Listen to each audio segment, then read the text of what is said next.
Ms. Jessica Soho is a well-respected personality sa media. So, ano po ba yung bias para sa inyo? Anti-Marcos.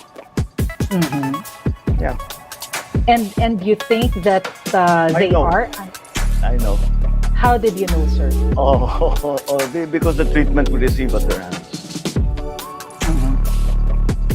Pero sir, you were saying earlier na yung mga issues na nakalipas na 35 years ago, hindi na dapat pag-usapan. Don't you think it is also important considering that you are vying for the highest possession of the land?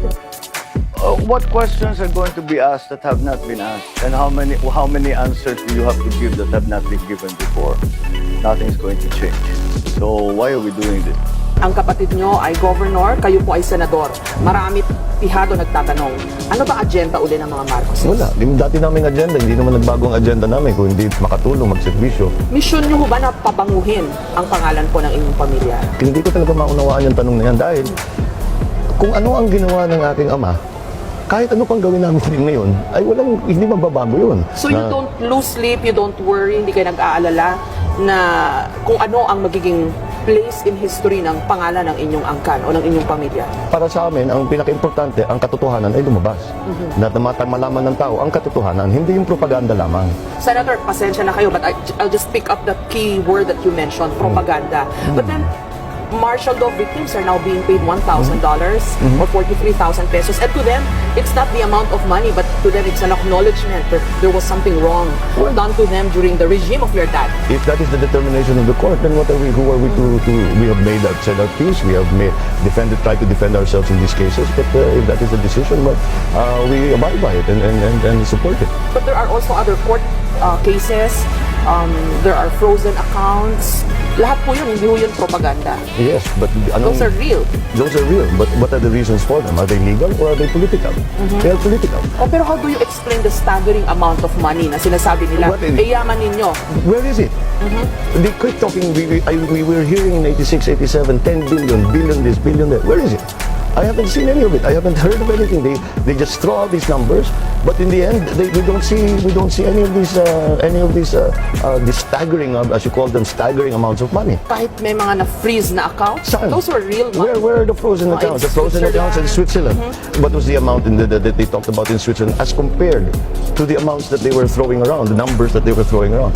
Not even 10%, not even 1%. Robert Swift said that sana raw, dahil senador na kayo, you should work for a final settlement. The legal situation has been that we have not been involved in any of the cases between the human rights claimants and the Philippine government. Ang kailangan magkaroon ng settlement ay yung human rights claimants at saka yung gobyerno. At kami wala na kami sa diskusyon na yun. Senator, clarification lang po. Dati, pag tinatanong kayo sa human rights violations, at some point you said, I don't know how to answer that question. But you reportedly told the New York Times, let me just quote from there may have been abuses, but they were never a part of the policy of my father's administration. So parang how do you reconcile the two? Now you're acknowledging that nagkaroon ng human rights violations. Yes, but my point is that if kung yung isang sundalo nalasing at sinuntok yung isang tao, paano hindi parusahan ninyo yung taong yun? Hindi naman siya inutusan na gawin mo ito. Hindi parte yun ng administrasyon ng aking ama. But there were thousands. Marami hong nabiktima ng martial law. Some people disappeared.